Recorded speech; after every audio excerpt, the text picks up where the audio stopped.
नमस्कार dear students, future point classes में आपका स्वागत है।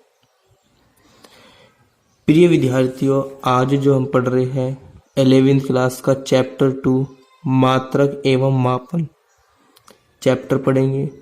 और ये जो पार्ट है वीडियो का, ये पार्ट 4 है। इससे पहले हमने मात्रक बहुतराशी ये पढ़ा था और पार्ट 3 में हमने विमाएं बताई थी। तो आज जो पढ़ेंगे विमाओं के उपयोग। तो अगर आपने वीमा किसे कहते हैं, वीमा के बारे में नहीं पढ़ा तो सबसे पहला वीमा के बारे में पढ़ना होगा। तो इसलिए जब भी आप इस पार्ट को समझ पाएंगे। तो अगर आपने नहीं समझा हो तो वीमा की जो वीडियो टॉपिक बनाया था मैंने, उसका लिंक मैं इस वीडियो के डिस्क्रिप्शन में दे दूंगा, तो वहां से उस वीडियो को देख लेना। तो आइए स्टार्ट करते हैं। तो आज जो पढ़ेंगे विमाओं के उपयोग। तो विमाओं का जो उपयोग होगा, सबसे पहला जो टॉपिक है नंबर 1, किसी समीकरण, कोई भी अगर भौतिक समीकरण हो तो किसी समीकरण के विभिन्न संतुलन अथवा सत्यता की जांच करना। तो कोई समीकरण हमें दे दिया जाएगा, उसका हम संतुलन या सत्यता की जांच करेंगे कि यह सूत्र सही है या गलत है। किसकी सहायता से करेंगे प्रिय विद्यार्थियों? विमाओं की सहायता से। तो विमाओं की सहायता से किसी भौतिक समीकरण के सही अथवा गलत का परीक्षण कर सकते हैं। अब वो कैसे करेंगे? यदि कोई भौतिक समीकरण या सूत्र सही है तो दोनों ओर की विमाएं समान होनी चाहिए। तो दोनों ओर की विमा समान होनी चाहिए। जैसे देखो, हमारे पास एक क्वेश्चन है कि सरल लोलक के आवर्तकाल, तो जो आवर्तकाल का सूत्र t बराबर 2 पाई √L/g का सत्यापन विमीय विश्लेषण द्वारा कीजिए। हमें सूत्र का सत्यापन बताना कि यह सूत्र सही है या गलत है। किस विधि से बताना? विमीय विश्लेषण विधि द्वारा। तो सॉल्यूशन करेंगे। देखो, सॉल्यूशन करने से पहले हम क्या करेंगे? दोनों ओर की विमाएं प्राप्त करेंगे। तो सबसे पहले लिखेंगे हम दोनों ओर की विमाएं। अगर दोनों ओर की विमाएं अर्थात LHS की विमा और RHS की विमा दोनों बराबर है तो सूत्र क्या है? ये सही है। तो देखो, t बराबर 2 पाई √L/g, तो हमें सबसे पहले किसकी लेनी है? LHS की विमा। तो LHS की विमा बराबर t, तो LHS में कौन है? t, तो t की विमा। अब देखो, t क्या है? आवर्तकाल। आवर्तकाल क्या है? समय। और समय की विमा क्या होती है? Capital T। तो ये आ गई हमारी LHS की विमा। और जो विमाएं होती है हम बड़े ब्रैकेट में लिखते हैं, तो इसलिए मैंने कैपिटल T लगा दिया। फिर RHS की विमा। अब देखो, RHS में हमारे पास कौन है? 2 पाई √L/g। देखो, विमाएं हम केवल उसी की लिखेंगे जिसकी विमाएं होती है। अब देखो, जैसे 2 है तो 2 तो कांस्टेंट है, ये तो 2 तो 2 ही रहेगा। क्या यह भौतिक राशि है? नहीं। तो इसकी विमा नहीं होने की, पाई की विमा नहीं होने की, तो विमा किसकी रहेगी? √L/g। तो इसलिए हम लिखेंगे √L/g की विमा। अब देखो, L/g जब रूट चढ़ा हो तो इसका मतलब होता है कि पावर कितनी है? 1/2। तो L/g की पावर 1/2 की विमा। अब देखो, L क्या है? लंबाई। लंबाई आपको पता है, लंबाई की विमा क्या होती है? L, capital L। दूरी हो कुछ भी हो तो उसकी विमा कैपिटल L। विमा को हमेशा बड़े कोष्टक में लिखेंगे। फिर अपोन में। अब देखो, जी है गुरुत्वीय त्वरण, और गुरुत्वीय त्वरण की विमा क्या होती है? L/t-2। विमाएं देखो याद होनी चाहिए, जो भी आप कर पाएंगे। और इस सारे की पावर कितनी है? 1/2। अब देखो, ये जो हमेशा L/t-2 कहीं पे भी हो, चाहे अपोन में हो, ये सबको हम ऊपर ले जाते हैं। अब देखो, ऊपर लेके जाएंगे तो L तो ऐसी रहेगा। अब देखो, ये जो ऊपर जाएगा तो ये L काय का हो जाएगा? माइनस का। तो L की पावर -1 और ये हो जाएगी T की पावर +2। और इस सब की पावर कितनी हो जाएगी? 1/2। अब देखो, यहाँ पे L की पावर है 1, यहाँ L की पावर है -1। और जब भी गुना ही तो हो रही है, और जब गुना हो रही है तो घातें क्या हो जाती है? जुड़ जाती है। तो 1 में -1 जोड़ेंगे तो L की पावर 0 हो जाएगा। L की पावर 0 का मान कुछ नहीं होता, तो उसे छोड़ देंगे। तो T की पावर 2, और फिर पावर की क्या है? 2। तो 2 से 2 क्या हो जाएगा? कट जाएगा। तो विमा क्या बचेगी? केवल T। अब देखो, RHS की विमा कितनी आई, कैपिटल टी। LHS की विमा कितनी आई, कैपिटल टी। तो चूंकि दोनों पक्षों की विमाएं समान है तो अतः उपयुक्त सूत्र सत्य है। अगर विमाएं समान न होती तो उपयुक्त सूत्र गलत होता। जैसे देखो एक क्वेश्चन और कर लेते हैं हम। दूरी s बराबर 1/2 a t स्क्वायर का परीक्षण कीजिए। जहां a बराबर है त्वरण, t बराबर है समय। तो हमें सबसे पहले क्या करना है, LHS की विमा लिखनी, फिर किसकी विमा लिखनी, RHS की। और RHS में 1/2 तो कोई राशि है नहीं, तो इसकी विमा नहीं लिखने के, विमा किसकी लिखेंगे, a और t स्क्वायर की। तो देखो LHS की विमा, तो LHS में कौन है, s, तो s की विमा। अब देखो s क्या है, दूरी, और दूरी या लंबाई चौड़ाई कुछ भी हो तो उसकी विमा क्या होती है, कैपिटल L। फिर देखो RHS की विमा, अब RHS में कौन था, AT स्क्वायर, क्योंकि 1/2 नहीं लेने के, तो AT स्क्वायर की विमा। अब A क्या है, त्वरण, और त्वरण की विमा क्या होती है, कैपिटल L T-2, बड़ा ब्रैकेट लगा देंगे। फिर T स्क्वायर, अब T क्या है, समय, समय की विमा होती है T, और इस पे क्या हो रहा था, स्क्वायर, तो स्क्वायर लगा देंगे।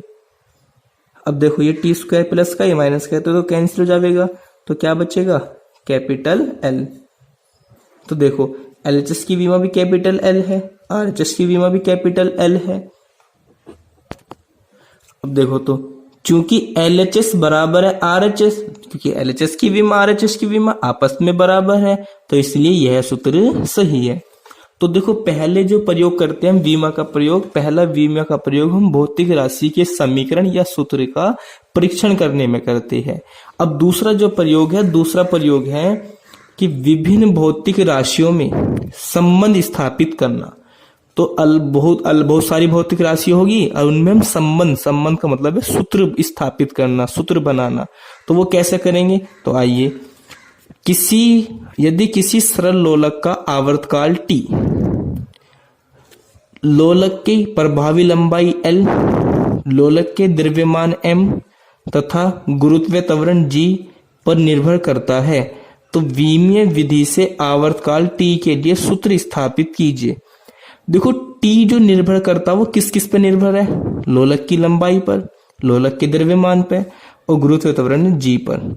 तो जिस पे भी निर्भर करता हो तो हम किस तरीके से देखो लिखेंगे, हम हमेशा ऐसा लिखेंगे इसमें जब हम सॉल्यूशन करेंगे। देखो जो सरल लोलक का आवर्तकाल T है वो निर्भर करता है लंबाई L, जो लंबाई थी L उसकी हम घात के रूप में लिख देंगे कि घात A पर, लोलक का द्रव्यमान M की घात B पर और गुरुत्वीय त्वरण G की घात C पर। अर्थात जो T निर्भर है किस किस पे डिपेंड है भाई, L पे है, M पे है, G पे है, तो हम इनकी पावरों पे लिख देंगे। पता नहीं लंबाई कितने ले रहे हैं हम, पता नहीं द्रव्यमान कितने ले रहे हैं और गुरुत्वीय त्वरण कितने ले रहे हैं, तो हम इनकी पावरों में व्यक्त कर देते हैं। तो इसलिए हम लिख देंगे फिर T प्रोपोर्शनल टू है, मतलब अनुक्रमानुपाती है, L की पावर A, M की पावर B और G की पावर C। तो देखो ये बन गया हमारा सूत्र। हमें पता है अगर हम अनुक्रमानुपाती हटाएंगे तो साथ में क्या जाता है, कुछ कांस्टेंट आ जाएगा, तो यहाँ पे कांस्टेंट जाएगा स्मॉल k, L की पावर A और M की पावर B और G की पावर C। समीकरण नंबर 1। जहां अगर लिखना चाहो तो लिख देना, जहां k एक नियतांक है, लिखना चाहो तो लिख देना कि जहां k एक नियतांक है, तो देखो जो नियतांक होगा उसकी कोई विमा नहीं होती। अब देखो हमें क्या करना है, हमें A और B C के मान निकालने कि A कितना है, B कितना है, C कितना है। तो इनकी मान निकालने के लिए हम क्या करेंगे, दोनों ओर की विमाएं लिखेंगे।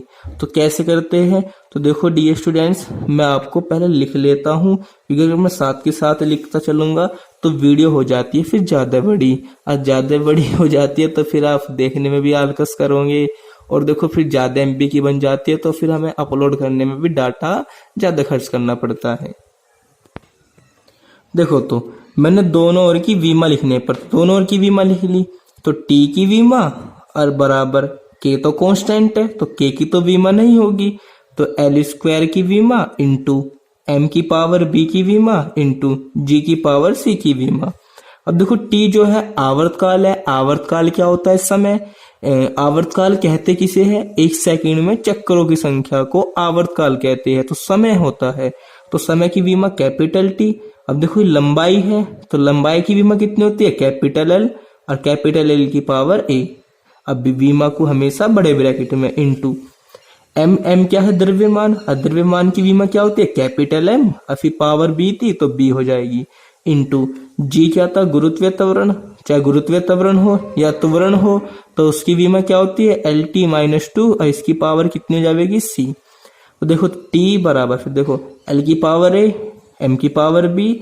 अब देखो जो एल की power L T minus T की पावर सी था, तो एल का जब इसका होल स्क्वायर खोलेंगे, मतलब इसकी पावर खोलेंगे, तो एल की पावर सी हो जाएगी, और टी की पावर माइनस की 2 की फिर पावर सी है, तो पावर में हो जाती है गुना। तो 2 की गुना सी में करेंगे तो 2c, और माइनस का तो माइनस का, तो टी की पावर माइनस के 2c। अब देखो विमाओं को हम सब एक क्रम में लिखते हैं। क्रम में कैसे? पहला आता है m, फिर आता है l, फिर आता है t, और फिर आता है थीटा। ध्यान रखना ये। तो पहले देखो मैंने m कितने हैं? m की पावर b, फिर देखो l, अब देखो a, फिर यहाँ पे c भी तो l की पावर c, तो ये गुना ही तो हो रही है, और गुना करने पे घाते जुड़ जाती है, तो l। अब देखो a और प्लस c, फिर t की पावर माइनस के 2c। देखो यहाँ पे कंफ्यूज नहीं होना, कंफ्यूजन दूर कर देता हूं मैं आपका। l की पावर a और l की पावर c है, तो पावरों में जब गुना हो रही हो और आधार समान हो तो घाते क्या हो जाती है? जुड़ जाती है, तो इसलिए l की power a plus C. Clear? अब देखो यहाँ पर जो है, यहाँ पर खाली t है। देखो यहाँ पर जो ये l, जो ये जो विमा है mlt, इन्हें ये पावर के रूप में है, तो इधर भी पावर के रूप में होनी चाहिए, लेकिन यहाँ पर ना तो m है ना l है, तो इधर हम लिख लेंगे। और कैसे बनाएंगे? देखो m क्योंकि है नहीं तो क्या कर देंगे? m की पावर 0, l भी नहीं है तो l की पावर 0, और t कितना है? 1, और बराबर ये आपका है। देखो तो इसलिए हमने ये लिख लिया। ये लिखने के बाद फिर देखो हम पावर क्या कर देंगे? तुलना। तो घातों की तुलना करने पर अब देखो b है, तो यहाँ पे m आधार समान होना चाहिए। देखो इधर भी m है, इधर भी m है, तो यहाँ पे b की पावर, तो b किसके बराबर हो जाएगा? 0 के, तो b बराबर 0। अब देखो यहाँ पे t की पावर माइनस के 2c है, यहाँ पे t की पावर 1 है, तो माइनस के 2c बराबर किसके हो जाएंगे? 1 के, तो माइनस के 2c बराबर 1। और फिर देखो c माइनस के 2 इधर जाएगा तो क्या हो जाएगा? माइनस के 1/2। फिर देखो a प्लस सी बराबर कितना है? 0, क्योंकि l की पावर इधर 0 है, तो a प्लस सी बराबर 0, और a माइनस एक c का मान मैंने रख दिया तो कितना था? माइनस के 1/2, तो a माइनस 1/2 बराबर 0, और ये माइनस का 1/2 इधर जाकर काय को जाएगा? प्लस का। तो देखो a भी पता लग गया, c भी पता लग गया, b भी पता लग गया, तो हम a b c का मान किस में रख देंगे? समीकरण नंबर 1 में। तो देखो a b c के मान समीकरण नंबर 1 में रखने पर, तो t बराबर के l की पावर a था, तो a की जगह जाएगा 1/2, m की पावर b थी तो b की जगह जाएगा 0, और g की पावर थी c, और c की जगह जाएगा माइनस के 1/2।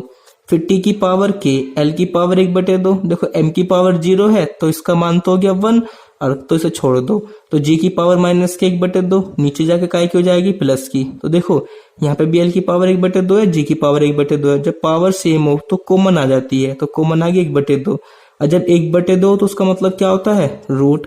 तो t बराबर k √l/g, तो ये आ गया सूत्र। या अगर तुम्हें इस k का मान पता हो तो जहां k बराबर होता है 2 पाई, या तो क्वेश्चन में दे देगा कि कांस्टेंट इतना रखना है, या अगर तुम्हारे याद हो तो ठीक है, तो t बराबर हो जाएगा 2 पाई √l/g। तो ये आ गया हमारा आंसर। तो डियर स्टूडेंट्स, वीडियो कैसी लगी तो प्लीज कमेंट करके जरूर बताना। अगर वीडियो अच्छी लगी हो तो प्लीज इस वीडियो को लाइक भी कर देना, और यार कम से कम एक काम तो कर दो, जब हम तुम्हें पढ़ा रहे हैं अच्छे, जैसे भी बेकार या अच्छे तरीके से जो भी पढ़ा रहे हैं, अगर अच्छा लग रहा है तुम्हें तो यार क्रांति ला दो ना, सब्सक्राइब भी कर दो और वीडियो को शेयर भी कर दो ना। तो थैंक यू, आपका बहुत बहुत धन्यवाद होगा। आपका बस प्यार हमें ऐसा ही मिलता रहे।